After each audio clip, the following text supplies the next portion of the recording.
Divorce papers had been duly filed. When it came to dividing the property, I made the decision to claim the house. Despite my insistence, Ben dismissed any notion that he could contest it. Uttering those final words, he abruptly left the hospital room, indifferent to my pleas for him to wait, and my desire for a meaningful conversation. That was how I found myself discarded, even in the midst of battling a serious illness like cancer. Loneliness enveloped me, but strangely, the negative emotions that once lingered in my heart began to dissipate. It was as if my love for Ben had evaporated at that moment. I acknowledged that Ben, who had insulted me and consistently acted selfishly, deserved some form of retribution. I began calmly strategizing my revenge. My name is Wendy Morgan, a 50-year-old housewife living with my husband Ben. Our marriage, devoid of children, had spanned 30 years. Initially, I believed we were a supportive couple, but an irreparable rift had developed between us. In my understanding of marriage, partners should support, challenge, and complement each other. However, this was absent in our relationship. Returning from an errand, I found Ben demanding dinner immediately, oblivious to the continuous responsibilities of a housewife. Even on his days off, he prioritized his own leisure over supporting me. Over the years, Ben never extended a helping hand, regardless of how busy or unwell I was.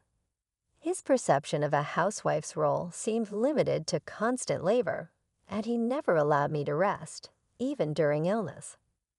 I had hoped for a marriage built on mutual support, but Ben's actions contradicted that ideal. The early days saw me attempting to bridge the gap, but Ben remained resolute, asserting his belief that as a housewife, I had no grounds to complain. Love had long faded, and I didn't anticipate unwavering support in everything. Still, I longed for simple kindness during challenging days. Ben's refusal to acknowledge my humanity and hardships widened the rift between us, turning our marriage joyless and meaningless. I grasped the situation more acutely than anyone else. It was during this realization that I sensed something awry with my health. While I had always been prone to illness, this time felt distinctly different. I promptly reached out to my father, who escorted me to the hospital where I received the diagnosis of cancer.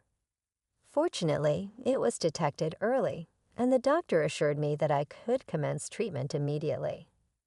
Eager to begin the healing process, I implored my father to bring only the essentials from home. Hastily, I navigated through the hospital admission procedures, unable to meet Ben that day due to his work commitments. I conveyed the disquieting news to him through a brief message, informing him, "Cancer has been found, and I'm being hospitalized for treatment immediately." In these moments of anxiety about the uncertain future, Ben's image crept into my thoughts. Despite my belief that my love for him had waned, a latent desire to face him properly and continue our life together as a couple lingered deep within my heart. Even though Ben had consistently been aloof and indifferent, I envisioned a scenario where, now that I was weakened, he might express concern and ask, "Are you okay?" I yearned for some warm words and would have been content with just one visit. I wondered if he struggled with meals and household chores in my absence. I felt remorse for not being able to fulfill the household duties I had always taken for granted. However, as days passed in the hospital, Ben never visited. He had read my message, and yet there was no expression of concern, not even a simple reply acknowledging the situation. His apparent indifference, despite my serious illness, shook me to the core, causing profound pain. Realizing the futility of my expectations, I decided to stop anticipating anything from Ben. With this newfound mindset, I faced the grueling battle against the illness. The treatment was as demanding as expected, marked by enduring pain and suffering. The medication's side effects took a toll on my body, leading to many sleepless nights filled with discomfort. There were moments when I contemplated giving up on treatment, allowing my deteriorating body to take its course and end my life. However, each time I felt this way, the encouraging words from my parents, reassuring me that I was doing great and that things would surely get better, compelled me to summon strength and endure until today. Then on a day when I was particularly unwell, lying in bed and staring blankly at the ceiling, the door to my room unexpectedly swung open. It wasn't the day for my parents to visit, and I couldn't help but wonder who had entered. The identity of the visitor became clear as I shifted my gaze and saw Ben standing there. Had he finally come to visit me, genuinely concerned about my condition? As he looked at my emaciated face with hollow cheeks, a whirlwind of emotions left me speechless. Would he come to dislike me even more? Without displaying any concern for my state, Ben sat on a chair next to the bed, stared at me, and laughed. "So this is how bad one can look with cancer, huh? You don't even look like a woman anymore." His words made me feel as if the blood had drained from my face. These were words that should never be said to someone fighting cancer. I didn't want him to say anything more, but unaware of my feelings, Ben continued with even more hurtful words. "Ever since you've been hospitalized and not at home, every day has been like heaven. The house is a mess, but I don't even have to go back there. Life is so comfortable without you." His heartless words reopened my wounds. Why must I be subjected to such cruel words? Why is there not a single word of concern from him? Although I wanted to vehemently criticize Ben, my weakened body couldn't move as I wished, and all I could do was silently accept his brutal words. I looked at Ben with a vacant gaze, and noticing my stare, he laughed condescendingly. Then suddenly, saying, "Oh yeah, by the way," he uttered unbelievable words. "I've already filed the divorce papers. I'll be taking the house. As for the property division, you hardly have any right to refuse." The moment I heard those words, my vision blurred and twisted. Did he file the divorce papers without even consulting me? Why? As I was at a loss for words, Ben continued to speak. "I've really fallen for someone. She's 20 years younger, but I'm serious about her. I plan to be with her, so you're in the way." The realization that he was having an affair raced through my mind. However, Ben, having said what he wanted, began preparing to leave. "Wait a minute," I said, but Ben paid no attention. There was clearly no love left for me in his heart. The realization was so painful that it didn't matter anymore. "I see, I understand," I said, and Ben left the hospital room with a pleased laugh. After that, I endured my treatment with even more determination than before. Despite the hardships, I focused my will, resolved to completely cure my cancer and regain my health. 2 days passed like this. It might sound short, but for me, unable to sleep properly at night, those 2 days felt very long. I wondered if the divorce Ben mentioned really happened, or if he had said it just to unnerve me. The uncertainty was unbearable, but somehow I managed to continue my treatment. In fact, I had a trump card to completely bring down Ben. Even Ben, who seemed almost inhuman, would be thrown into chaos once he realized it. If I panicked, he would surely try to contact me in some way. While waiting with this thought, Ben's call came in. Thinking it improper to answer in the hospital room, I pretended not to notice, but Ben persistently kept calling. Even on silent mode, the continuous calls were too annoying. I'm in the hospital room, and it's inconvenient to have my phone ringing, so please don't call. I sent this message. The calls finally stopped, but then came texts like, "Please let me talk to you just once." "Please, I was wrong about everything." "I'll apologize properly." Apparently, he had resorted to messaging since I wasn't answering his calls. All his words seemed like self-defense. Probably, Ben realized why I accepted the divorce so easily. "Can I come over there now?" Faced with my silence, Ben seemed to have reached his limit and sent that message.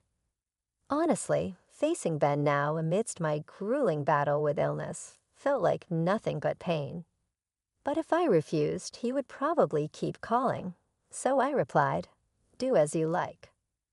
My revenge was about to begin. Ben, who had unjustly treated me for so long and divorced without consent, deserved severe punishment that would make him despite his life.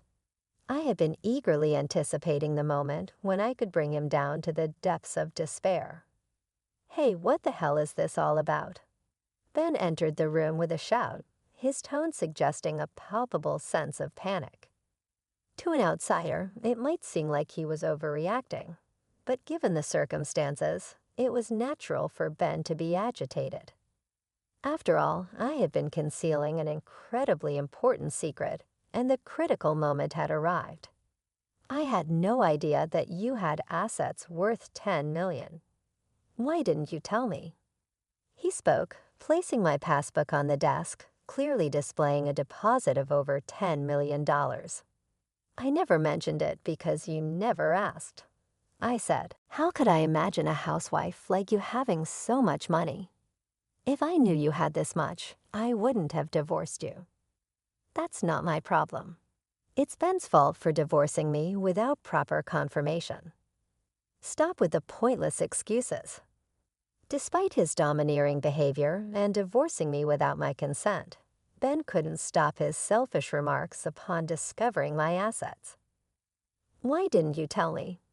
I wouldn't have divorced you if I knew." I decided to reveal the truth to the selfish man. The truth is, I accumulated this fortune of over $10 million through investments. I started to fill my spare time, and it was my parents who suggested, "Why don't you try investing?" Our family life was comfortable, even on Ben's salary alone, but I wanted to contribute to our finances in some way. My father, knowledgeable about investments, immediately taught me diligently when I expressed interest. Thanks to his guidance, I started with the hope of making even a small profit and continued investing steadily. I made my first investment 5 years ago, and since then I rapidly improved, becoming capable of earning significant amounts of money through investments. Even my father was astonished, saying, "I never expected you to grow this much." The profits I generated over these 5 years are the $10 million recorded in the passbook. Ben actually brought it. I was planning to tell you when the timing was right, but then I got cancer. You divorced me without listening to anything I had to say. I never intended to keep this wealth a secret forever. Once I overcame my battle with cancer and could return to my normal life, I planned to tell Ben about this $10 million. I had originally intended to share it with him, envisioning that we could continue our life as a couple and use it when necessary. However, Ben selfishly chose to divorce before I could reveal this financial secret. Now that we're strangers, it feels odd to disclose it to him. Given this outcome, the entire $10 million probably belongs to me. As I recounted my story, Ben's face flushed, and he began shouting, "If I knew you had this much money, I wouldn't have divorced you. It's your fault for keeping it a secret. So pay me $10 million in the property division. You need to atone for the sin of keeping secrets from your husband." Whether he was panicking over the reality of such a vast fortune or frustrated that he couldn't get his hands on it, Ben started making unrealistic demands. In response, I unintentionally laughed, then yelled at me, "What are you laughing at? Stop belittling me. I've always been annoyed by your attitude. I never thought you'd be so cunning to have such a fortune as a wife. A wife's assets belong to her husband. You have to give me this $10 million. I never intended to keep this secret forever. I was planning to tell you, but you divorced me first. Stop making excuses. It's all your fault for keeping secrets." Without any recollection of making excuses, Ben became more enraged with each word I spoke, blaming and berating me. His shouting was too much for my head, still recovering from illness, and I couldn't bear it. Realizing it was futile to continue talking with Ben, who wouldn't accept my words and would surely try to make me the villain, I quickly ended it. "Enough is enough. You divorced me of your own accord, right? Who filed the divorce papers without my consent? I always thought your behavior was terrible, but I never imagined you could be so cruel. To think a person could feel this much frustration." Now my heart was filled, not with the pain of battling cancer, but with resentment towards Ben. He should have realized that shouting this loudly would affect my weakened body. More than that, I couldn't suppress my anger towards this selfish person who sat arrogantly beside my bed, accusing me with words worn from his self-centered thoughts. Do you know what I thought when I found out I had cancer? I thought that answering him might make Ben worry about me a little, be kinder to me, and reconsider his feelings. Instead, he didn't even come to visit me in the hospital. When he finally showed up, he told me he had filed for divorce without my consent and that he would take the house. How could he be so selfish and then come here criticizing me for having substantial assets? I said it many times. I never intended to keep it a secret forever. I was planning to find the right time to tell you. You destroyed that chance with your own hands. I had never blamed Ben this much before. I had always forgiven his selfish behavior, thinking we were a couple who should support each other. I never scolded or reprimanded him, always enduring for his sake. But the reason I could endure and keep going was that I had love for Ben. I truly loved him. Now I don't have any love left for him. All I feel is uncontrollable anger and disbelief towards Ben, who only speaks selfishly. How can someone be so self-centered? What kind of upbringing leads to such a lack of empathy? After all, a person who indulges in an affair and divorces without consent can't possibly have serious thoughts. I was too stunned to speak, realizing it was futile to harbor any doubts. "Please, my girlfriend found out you have $10 million and says she'll divorce me if I don't get it from you. If I don't get this money, I'll be all alone. You still love me, right? Don't you want to help the person you love?"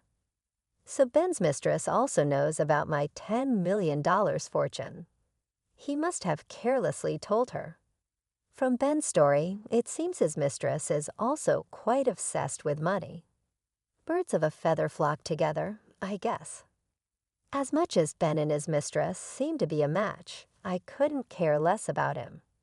No matter how much suffering comes his way, it has nothing to do with me anymore. Please, I'll do anything. Just give me the $10 million. Otherwise, I'll suffer. Please help me. I had never seen Ben so desperate. Ben's expression seemed so ridiculous that I couldn't help but laugh. At the same time, I felt disappointed and miserable, realizing he had never been this desperate about anything related to me. The more we talked, the colder my feelings for Ben became. I realized that talking to him anymore was pointless. No more dealing with this rotten man could possibly lead to my happiness. I felt foolish for suffering and hoping during my illness that he might come and speak kindly to me one day, oblivious to my feelings. Then continued to plead, "Please, I'm begging you. Help me." But I couldn't bear to hear his words any longer. "Please leave now," I said.